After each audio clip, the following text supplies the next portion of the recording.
laut, sungai, makanan, buah-buahan yang mana tanpa kita meminta Allah sudah siapkan.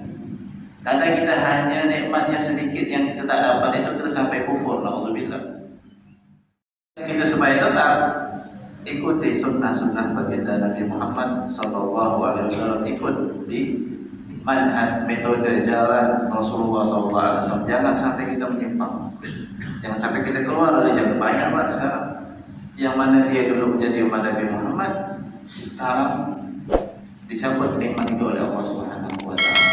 Contohnya beberapa artis yang mana dia lebih memilih murtad. Jadi kalau sudah nikmat itu diangkat oleh Allah, udah. Kenapa nikmat-nikmat itu kita dikasih coba? Kata para salaf, zawalun ni'mati al-ma'siyah. Sebab hilangnya nikmat itu adalah bermaksiat kepada Allah Subhanahu wa Ta'ala. Para bapak ibu-ibu yang dirahmati oleh Allah Subhanahu wa Ta'ala. Nah, jadi saya di sini bawa kitab hadis. Jadi biar kita dapat faedah dari hadis Nabi Muhammad sallallahu alaihi wasallam walaupun satu hadis. Dan ini kitab karangan Al-Ustaz Qainuddin. Beliau itu senior pengajar di Pondok Pesantren Sidogiri, yang mana beliau itu banyak karangan kitab. Sampai beliau itu diberi gelar menjadi guru yang mempunyai predikat akhlak dan tauladan yang baik. Tauladan, orangnya tawadu. Kalau kita jumpa seakan-akan orang biasa, sesuai mudi. Jadi saya akan baca satu hadis yang mana hadis tentang ilmu. Jadi kita ini duduk untuk mencari ilmu. Cari ilmu itu tidak pandang tua muda.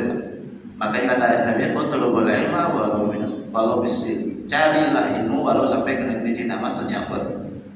Jadi seakan-akan ilmu itu tidak ada batasnya. Juga ada hadis Nabi, "Utlubul ilma minal mahdi ilal lahdi." Carilah ilmu itu dari buaya ibu sampai ke liang lahat. Menandakan ilmu itu luas. Sampai umur kita ini pun tidak cukup untuk mencari ilmu. Sampai-sampai diceritakan oleh Imam Nawawi, beliau itu banyak karang kitab sampai tidak sempat untuk menikah, saking sibuknya mengarang belajar ilmu. Jadi saya bacakan hadis yang pertama, yaitu An Abi Hurairah radhiyallahu anhu an Nabi sallallahu alaihi wasallam, "Man salaka tariqan yaltamisu fihi ilman, sahhalallahu lahu bihi tariqan ila jannah." Rawahu Muslim wa Tirmidzi. Dari Abi Hurairah radhiyallahu anhu. Siapakah Sayyidina Abi Hurairah?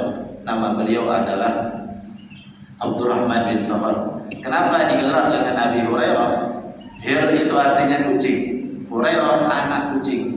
Karena pada saat itu Sayyidina Abi Hurairah, sahabat Nabi, suka dengan anak kucing, yang mana selalu anak kucing itu dibawanya. Jadi orang Arab itu bajunya besar-besar ini, sehingga anak kucing itu bisa masuk ini di bawah. Sampai Rasulullah mengatakan, "Ya Abrahir, wahai bapaknya kucing."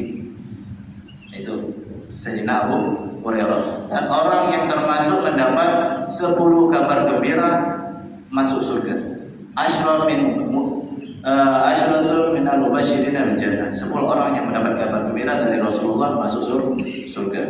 Apa kata beliau? Dari Nabi sallallahu alaihi wasallam, dari Nabi Muhammad sallallahu alaihi wasallam, beliau bersabda, "Man salaka, barang siapa yang menempuh thariqan, suatu jalan, yaltamisu fihi ilman, untuk mencari di dalam jalan tersebut ilman, suatu ilmu." Maksudnya apa? Ilmu agama, ilmu syariat. "Sahhalallahu lahu thariqan, sahhalallahu lahu bihi thariqan ila jannah." Maka Allah permudah bagi dia untuk menuju jalan ke surga. Bagaimana? Yaitu semuanya ini perlu ilmu. Makanya kata Rasulullah, "Inna hadza ilmu dinun." Sesungguhnya agama ini adalah, sesungguhnya ilmu ini adalah agama. Erat kaitannya agama dengan kehidupan kita sehari-hari. Ilmu ini erat kaitannya dengan hidup rumah tangga kita. Bagaimana kita menjadi seorang lelaki, seorang bapak, seorang suami yang bisa mendidik istri dan anak-anaknya. Bagaimana erat kaitannya ilmu ini dengan bagaimana keabsahan kita sholat, erat kaitannya bagaimana keabsahan kita berwudu, erat kaitannya bagaimana dengan keabsahan kita menunaikan ibadah haji. Jadi ilmu ini erat kaitannya dengan kesehari-harian kita. Jadi contoh sholat, wudu, kita harus tahu. Maka dalam sobat tersebut mengatakan wa kullu man bi ghairi ilmin ya'malu a'maluhu mardudatun la tuqbalu. Setiap orang yang tanpa dengan ilmu dia melakukan suatu ibadah, a'maluhu mardudatun, amal perbuatannya mardudat, tertolak, la tuqbalu, tidak diterima. Oleh karena itu dalam fikih kita harus mengetahui ada berapa rukun-rukun wudu, ada berapa rukun-rukun sholat, ada berapa rukun-rukun puasa. Itu semuanya perlu dengan yang namanya ilmu. Karena apa? Semua itu butuh ilmu. Kalau kita melakukan ibadah tanpa didasari dengan ilmu, maka ilmu ibadah kita tidak akan diterima oleh Allah Subhanahu wa taala. Ibaratnya kita sholat ikut-ikut orang tanpa mengetahui ada berapa rukunnya. Oleh karena itu, kalau seandainya ada yang belum tahu bagaimana rukun wudu, rukun sholat, harus tahu, belajar. Mumpung kita masih diberi kesempatan umur oleh Allah Subhanahu wa taala, sehingga ibadah kita itu tidak sia-sia, tidak tunggak-tunggit. Sholat tiap hari tapi tidak tahu dengan rukun-rukunnya, percuma. Jadi Allah bermudah. Bagaimana Allah bermudah jalannya? Yaitu dengan melakukan sholat yang benar, wudu yang benar, puasa yang benar, sehingga amalan-amalan tersebut itu mendapat pahala dari Allah Subhanahu wa taala karena kita tahu di antara rukun-rukun ibadah tersebut. Ma'asyiral muslimin yang dirahmati oleh Allah Subhanahu wa taala. Kalau membahas ilmu ini sangat luas.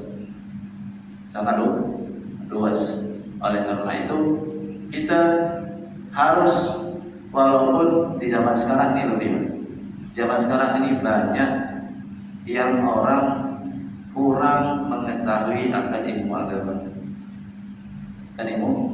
Apalagi kita lihat anak-anak muda sekarang, kita lihat ada yang subuh-subuh ada anak-anak muda di sini, ada tak?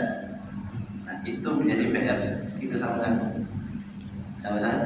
Ada yang berdari anak muda kampung, kau tak sholat subuh di masjid, masih muda, tua. Dia nunggu tua, besok pagi meninggal. Karena kematian tidak tahu, tak pandang kau tua, kau muda, kau sakit, kau sehat. Kemarin ada di antara teman saya orang binaragawan.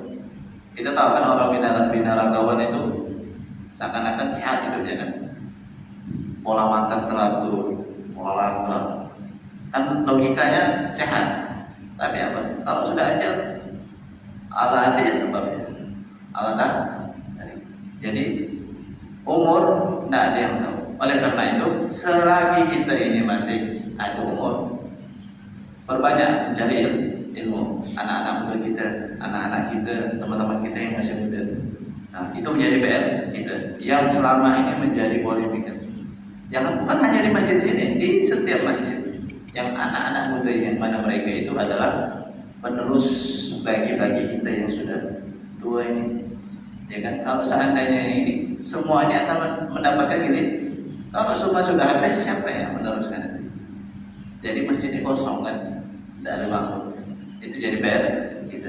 Karena apa? Sekarang ini saking secanggih-canggihnya teknologi, yang mana teknologi sekarang ini merusak, terutama handphone itu fitnah yang sangat besar di zaman ini, terutama untuk anak-anak. Saya punya pola masih umur 2 tahun. Kalau tadi HP nangis, teriak-teriak. Nah, itu sudah salah dididik.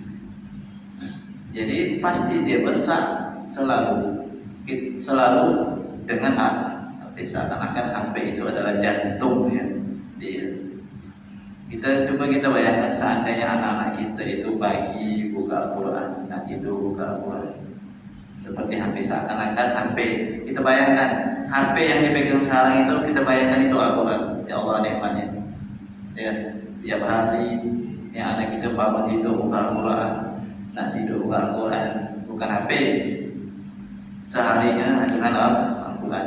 Itu PR kita bagaimana kita itu membentengi mereka. Maka sekarang itu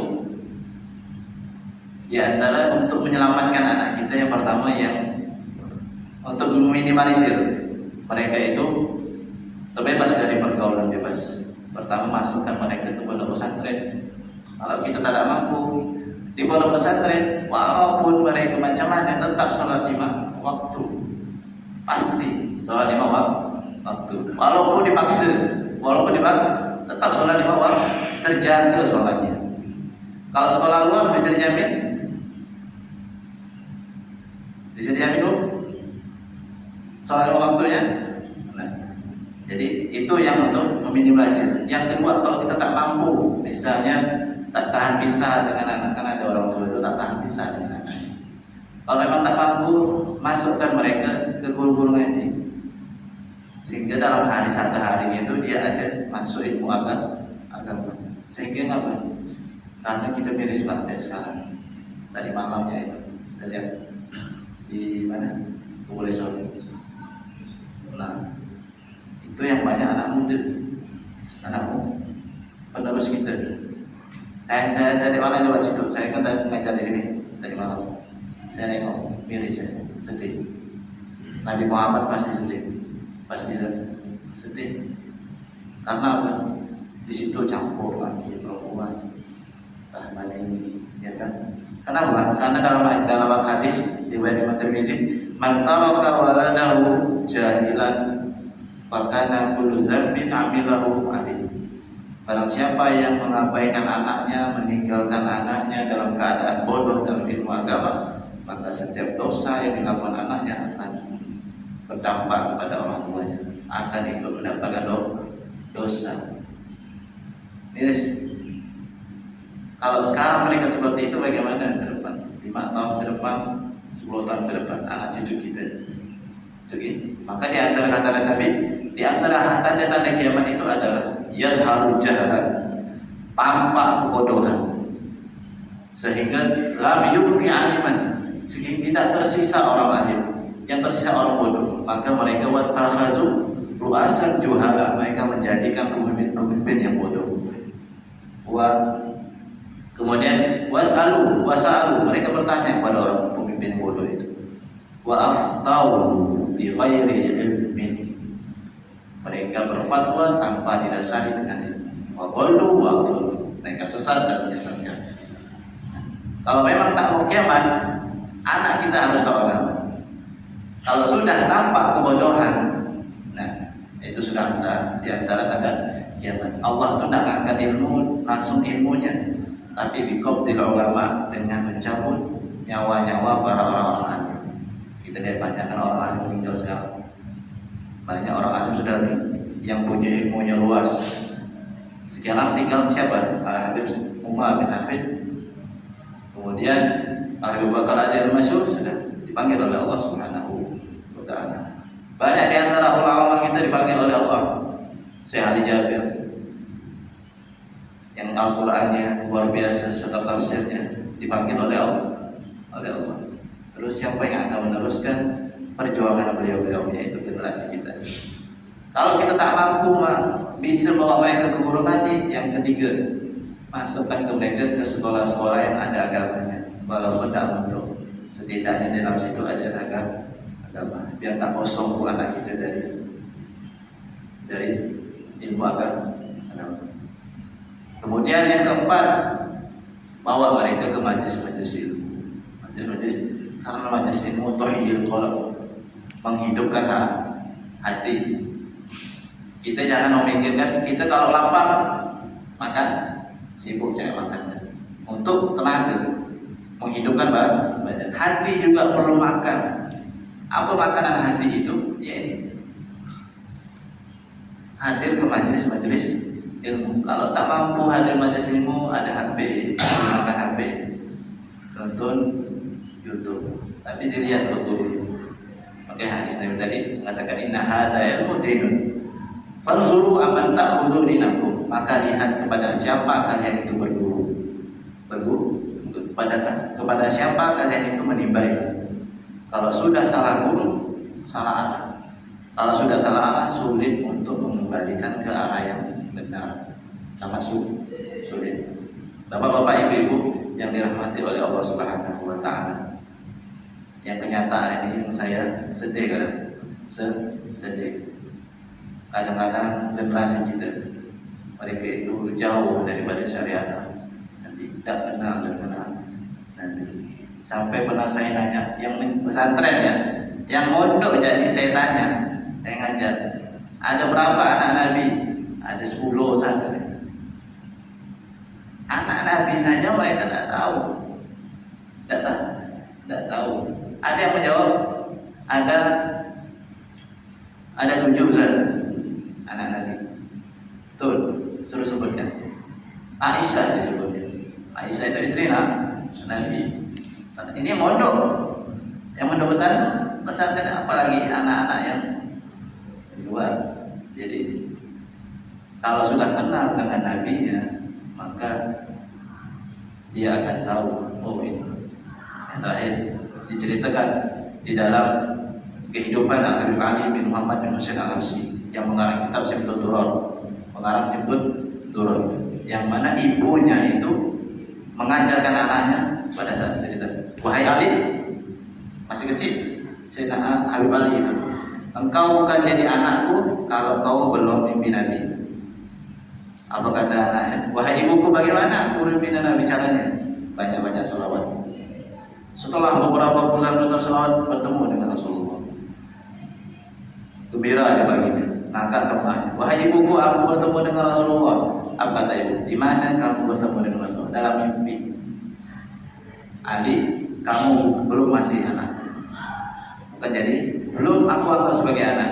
Sebelum kau bertemu dengan Rasulullah dalam keadaan terjaga. Jadi makin semangat. Habib Ali Al-Habsyi masih kecil, sekitar 27 atau 8 tahun. Dan kok anak-anak yang 7-8 tahun kok dibilang kau bukan anakku? Sedih ya kan? Kau belum anggap anak sebelum kau ini. Jadi dia untuk mendapatkan diakui sebagai anak, maka dia akan berusaha. Kemudian Habib Al-Habsyi beliau bersolawat. Setelah lama beliau berjumpa dengan Nabi Muhammad SAW dalam keadaan terjaga di depan rumah jendela. Datang kepada ibunya, wahai ibuku, aku telah berjumpa dengan Nabi Muhammad SAW dalam keadaan terjaga. Sekarang aku anggap menjadi anakku. Ayahnya, yaitu Habib Muhammad bin Husain, seorang mufti. Mufti itu adalah yang berhak memberi hukum fikih, hukum-hukum Islam yang berhak, yang berfatwa. Beliau seorang mufti di Haramain, mufti di Madinah, dan yang mana anaknya itu selalu dibawa ke majelis-majelis.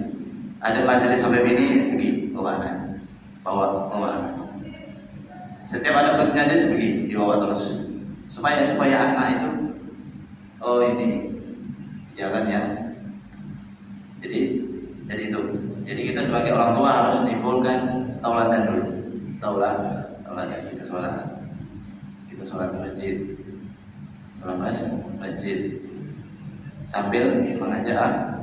Karena bapak anak itu dari kecil harus dididik akhlak. Seperti kita nanam pokok cabai, masih kecil bisa kita pindahkan. Kalau bengkok masih bisa kita luruskan. Tapi kalau sudah besar tak bisa patah. Itu juga anak. Kalau dari kecil dan diajarkan akhlak, maka sudah besar sulit untuk diajarkan akhlak. Bisa, cuma sulit. Bapak-bapak, ibu-ibu yang dirahmati oleh Allah Subhanahu wa taala, semoga kita sebagai orang tua diberikan oleh Allah Subhanahu wa taala kekuatan dalam mendidik anak kita. Dan semoga anak-anak kita itu menjadi anak-anak yang berbakti kepada kita, yang tahu akan syariat Allah Subhanahu wa taala, syariat Nabi Muhammad SAW, dan akan menjadi penolong kita di hari kiamat, dan tidak menjadi yang menuntut kita di hari kiamat. Karena di dalam akhirat nanti ada dalam Al-Quran, yauma yafirul mar'u min akhi. Pada hari itu di padang mahsyar, anak-anak orang-orang akan lari. Yafirul mar'u min akhi, lari kabur daripada saudaranya. Wa ummihi wa abihi, dari ayah dan ibunya.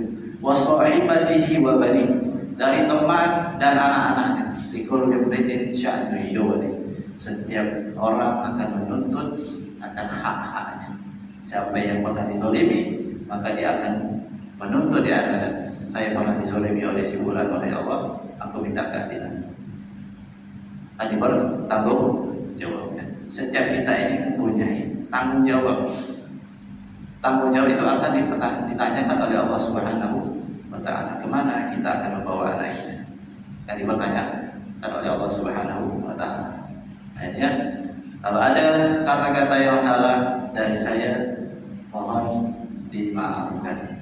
Billahi taufiq wal hidayah, wa ridha wal inayah. Assalamualaikum warahmatullahi wabarakatuh. Waalaikumsalam warahmatullahi wabarakatuh. Seperti yang saya sampaikan di awal tadi, sekarang masih jam 5:23, masih ada waktu untuk jelang subuh. Jadi kami buka beberapa pertanyaan. Silakan para jemaah yang akan bertanya. Jadi saya tuh ingat salah satu hadis, kalau tidak salah itu, man arada dunya fa'ala bil ilmi, wa man arada al-akhirah fa'ala bil ilmi, wa man arada huma fa'ala bil ilmi. Barang siapa yang ingin kebahagiaan dunia itu dengan ilmu, dan barang siapa yang ingin kebahagiaan akhirat juga dengan ilmu, dan barang siapa yang ingin kebahagiaan kedua-duanya maka dengan ilmu. Jadi itu tadi yang disampaikan oleh Ustaz Denny Ramadan tentang pentingnya mencari ilmu serta mendidik para anak-anak kita di majelis-majelis ilmu atau dimasukkan ke lembaga-lembaga pendidikan yang bernuansa ilmu. Kami persilakan kepada bapak-bapak atau ibu-ibu. Ini saya lihat ibu-ibu yang rajin bertanya, tidak ada hari ini, Ibu Rina. Silakan ibu-ibu atau bapak-bapak yang akan bertanya. Pak Haji Marani mungkin akan bertanya. Pak Sutowo.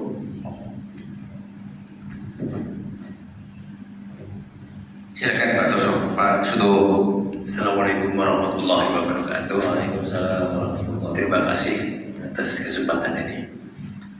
Tadi disebutkan bahwa betapa pentingnya mencari ilmu, kemudian kaitannya dengan ibadah. Kita lebih mengutamakan mana untuk melaksanakan mencari ilmu atau melaksanakan ibadah apabila dalam waktu yang bersamaan atau untuk memilih salah satunya. Jadi antara mencari ilmu dan melaksanakan ibadah itu lebih diutamakan yang kanan. Terima kasih. Wassalamualaikum warahmatullahi wabarakatuh. Waalaikumsalam warahmatullahi wabarakatuh. Jadi pertanyaannya tadi lebih penting mana mencari ilmu atau ibadah, atau seperti apa Pak Ustaz? Kami silakan untuk menjawab.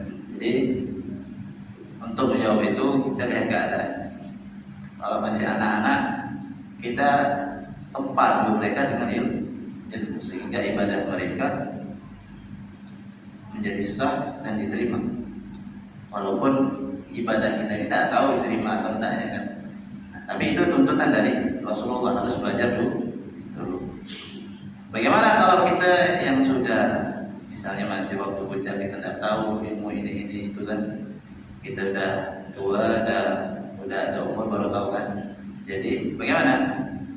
Jadi saat kita harus berwarna sholat sambil belajar, sambil sholat sambil, misalnya kita tidak tahu hukum wudu, baru tahu kan, oh ternyata rukun wudhu itu hanya ini, hanya membasuh muka, niat membasuh muka, membasuh tangan sampai siku, kemudian membasuh sebagian kepala menurut Syafi'i, kemudian kaki, kemudian tertib. Oh, itu baru tahu. Jadi bagaimana ibadah kita sebelumnya?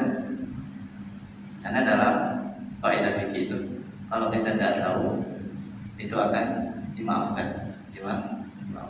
Jadi kalau sudah tahu, maka kita harus belajar. Makanya ilmu itu juga sudah dapat ilmu harus diamalkan. Kemudian kenapa? Karena dalam subat fa'alimun bi ilmihim lam ya'malan wa atabu min qabli ubadil fasad. Orang yang sudah tahu akan ilmu dan tidak mengamalkan ilmunya mu'adzabun min qabli ubadil. Jadi azab oleh Allah sebelum para penyembah berhala diazab. Tapi kalau tak cari ilmu tambah parah. Tambah apa? Akan diazab oleh Allah Subhanahu wa taala karena dia tak mencari ilmu. Jelas?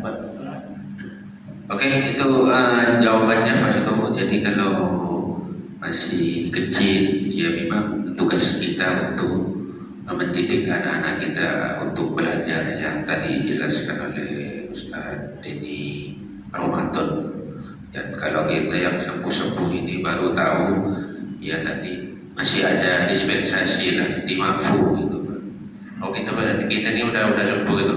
Oh sholat itu seperti ini loh, wudu itu seperti ini. Yang mudah-mudahan dengan kehadiran kita di sini yang setiap minggu kita laksanakan ini menambah wawasan kita, menambah keilmuan kita yang awalnya tidak tahu menjadi tahu.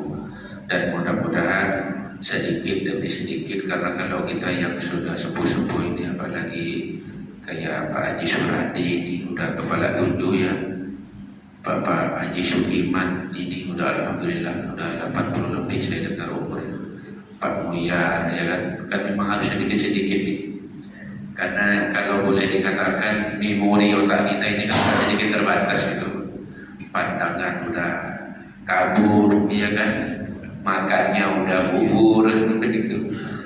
Jadi dengan berniat kita selalu mengistiqomahkan diri, jangan sampai kita dengan mengadakan kegiatan-kegiatan seperti ini kita istiqomah ikut di masjid mendengarkan ceramah-ceramah, menambah ilmu wawasan kita, karena tadi disampaikan tidak ada jaminan yang sehat hari ini selalu sehat terus, bahkan tidak ada jaminan juga yang muda itu tidak mati gitu. Dan tidak ada garansi juga orang yang sakit-sakitan itu akan meninggal, tidak ada. Karena nyawa itu urusan Allah, mati itu urusan Allah. Dan sebab itu sebelum kita menutup kajian subuh pada pagi hari ini, mungkin masih ada yang mau bertanya, ibu-ibu, sebelum kita tutup dengan doa dan dilanjutkan dengan subuh. Silakan. Kami masih beri kesempatan yang mau bertanya.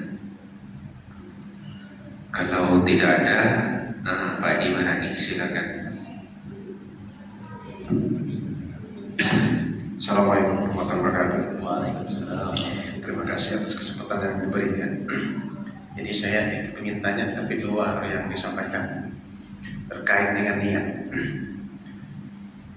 Kita pernah mendengar bahwa tempat niat itu adalah pada saat akan dilaksanakan sesuatu ibadah. Katakanlah pada saat misalnya kita sholat gitu ya, maka pada saat kita membaca takbiratul ihram, maka hati kita, niat itu letak dalam hati, maka pada saat takbiratul ihram itulah niat itu kita nyatakan gitu. Tapi saya pernah ketemu hadis ya, membaca hadis ya. Kita itu kalau berniat saja, maka akan dapat pahala 1. Kemudian dilaksanakan lagi, maka pahalanya akan double menjadi 2. Ini kan artinya menunjukkan bahwa niat itu tidak mesti harus diletakkan pada saat pada saat pas kita melakukan suatu ibadah. Jadi kira-kira bagaimana penjelasannya Pak Ustaz? Terima kasih. Assalamualaikum warahmatullahi wabarakatuh. Ya. Waalaikumsalam warahmatullahi wabarakatuh. Tabatul Ustaz, langsung dijawab aja tentang niat. Ada apa kontroversi jadinya kan. Ada yang bilang kalau dalam ibadah kita harus niat. Dalam sholat misalkan satu bilang niat tarikan bil fi'li. Niat berbarengan dengan pekerjaan Allah. Dan juga ada yang mengatakan at-talaffuz itu dalam mengerjakan ibadah, mengerjakan ibadah. Harus mengucapkan usolli fardhu subuhi. Kenapa kita harus mengucapkan padahal niat dalam hati itu udah masuk. Contoh sholat subuh tadi. Sebelum sholat subuh di rumah bapak pergi sini itu ada niat sholat kan? Ada kan?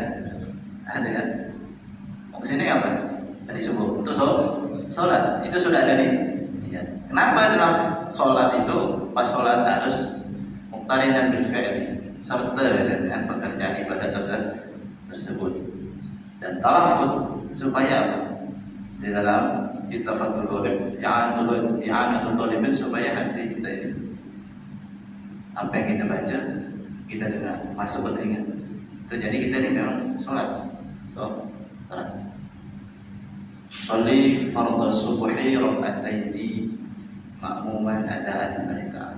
Talaffuz mengucapkan supaya kalau kita mendengar dengan ucapan kita itu akan nyambung ke hati. Ya kan? Ada juga ulama mengatakan setelah itu sambil Allah nanti ucap. Itu kita yang awam ya. Ada juga dalam tasawuf orang itu yang ahli tasawuf setiap gerakan mereka itu niat. Kalau bahas tasawuf, kalau fikih secara fikih seperti itu. Dan bagaimana dengan hadis Nabi? Hadis Nabi. Jadi niatnya itu mendapat satu kebaikan. Wa in amilahu falahu asyru hasanat. Kalau dia melakukan niat tersebut dia akan mendapatkan 10 kebaikan. Itu kan di antara cerita tentang istimewa umat Nabi Muhammad. Nah, masalah niat di sini adalah niat kita contoh sedekah melakukan ibadah, tapi jangan sampai kita salah. Maka di halaman hadis itu ada yang namanya tafsir hadis, ada namanya tentang pembahasan hadis, penjelasannya oleh ulama-ulama. Ya, yang kadang orang biasa itu yang mereka hanya melihat konteks hadis tanpa melihat apa yang dipaparkan oleh ulama-ulama masuk hadis ini. Kalau seandainya kita masukkan niat yang tadi hadis Nabi itu, jadi kita cuma niat ya, ada sholat, apa satu ibadah, kita ada sholat, bisa kan? Tapi di situ salah dengan aturan fikih. Nabi saja sholat, kita pula yang tidak ada sholat cuma niat. Atau kata orang dalam ayat itu, jadi kalau sholat untuk mengingatku, ada sebagian golongan, ada pak, di Pontianak ada. Mereka tak sholat. Apa dalilnya mereka? Sholat menuju. Jadi dia lebih sholawat. Nah ini salah juga. Ada juga yang sholat dia hanya cuma ingat. Oh ingat betul sudah. Tidak ada sholat. Tidak sholat. Oh masa betul zuhur. Cukup ingat ya. Kata hakim sholat di zikir. Jadi kalau sholat hanya untuk ingat, cukup ingat ya. Ada. Nah itu sebagai golongan ada yang mereka menafsirkan hadis menafsirkan Al-Quran seperti itu hanya dengan konteksnya saja tanpa melihat tafsir. Nah, jadi di sini kan ada kontroversial bertolak belakang lagi dengan hadis Nabi yang tadi itu dengan bagaimana kita niat ibadah sholat atau yang lainnya daripada kewajiban. Jadi niat itu kewajiban sholat itu kewajiban di antara kewajiban itu ada namanya rukunnya yang harus kita lakukan. Masalah niat yang tadi yang ibadah dapat satu pahala. Masuk juga di sholat. Kita niat sholli fardhu subuhi raka'ataini mustaqbil qiblat ma'mun dan dapat satu. Kita lakukan sholat dapat 10 kebaikan. Jadi di situ ulama mengambil tengah-tengah. Nanti insya Allah nanti saya buka lagi tentang tentang kontroversial antara hadis itu dengan fikih. Oke, terima kasih itu tadi pertanyaan. Memang ini beberapa pertanyaan ini tentang waktu dilafazkan niat itu memang ada yang menyatakan disertakan dengan gerakan, ada yang cukup berdiri aja udah niat gitu Pak. Jadi saya pikir untuk hal yang kayak gitu nanti kita bahas di kajian yang akan datang, insya Allah kami akan undang kembali Pak Ustadz Dini Ramadan di Masjid Babu Salam ini. Dan alhamdulillah kami sampaikan juga pada subuh hari ini Masjid Babu Salam mendapat sedekah tadi dari bapak-bapak yang kerja proyek di sini katanya. Ini sedekahnya Pak Subari. Diserahkan ke saya, ditanya ini katanya dari mereka yang bekerja di sini ya di proyek Indo Grosir ya Bapak. Mudah-mudahan sedekah bapak-bapak rombongan proyeknya lancar, sedekahnya diterima oleh Allah dan mendapat ganjaran yang istighfar dari Allah Subhanahu wa taala. Dan kami selaku pengurus masjid menerima sedekah ini Pak, dan insya Allah karena ada pembangunan di pojok kiri kita ini atau kanan kita ini TPA dan sekretariat masjid masih dalam progres. Mudah-mudahan sedekah bapak-bapak diterima oleh Allah Subhanahu wa taala. Demikian kajian subuh pada pagi hari ini. Sebelum kita tutup, Ustaz kami mohon doanya untuk ditutup dengan doa, dan kami selaku pembawa acara dan pengurus Masjid Babu Salam mohon maaf yang sebesar-besarnya apabila dari awal hingga akhir ada kesalahan-kesalahan. Billahi taufiq wal hidayah. Assalamualaikum warahmatullahi wabarakatuh.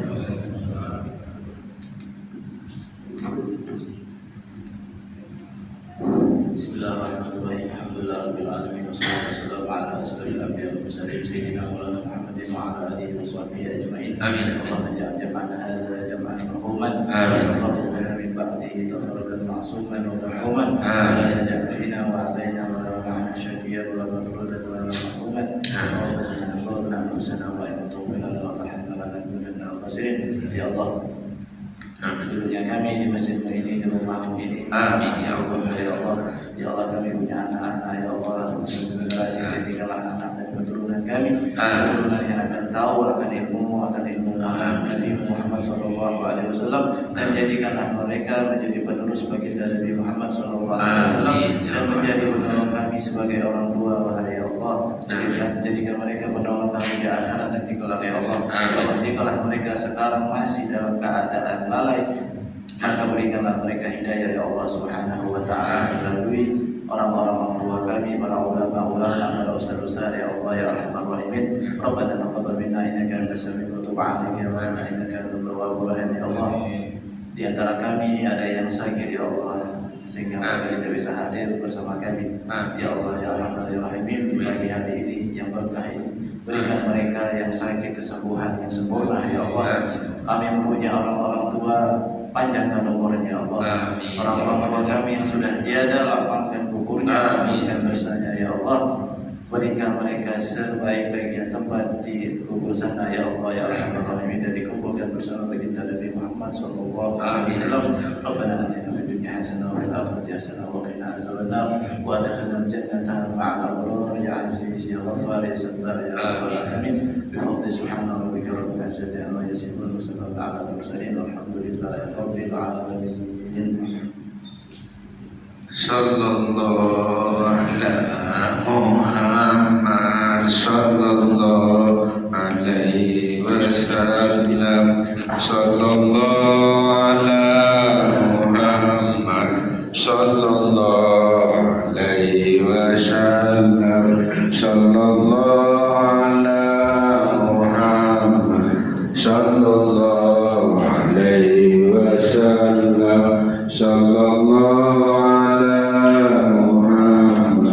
sallallahu alaihi wasallam. Rabballahu minna wa minkum taqabbal ya karim.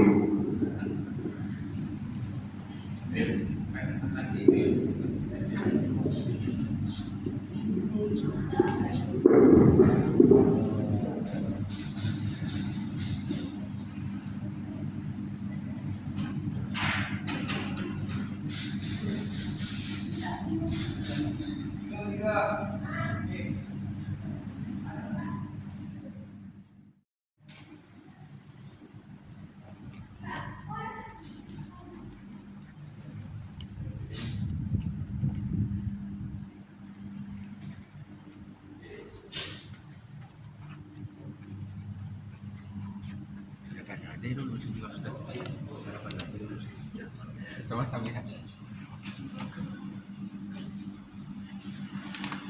Kedua,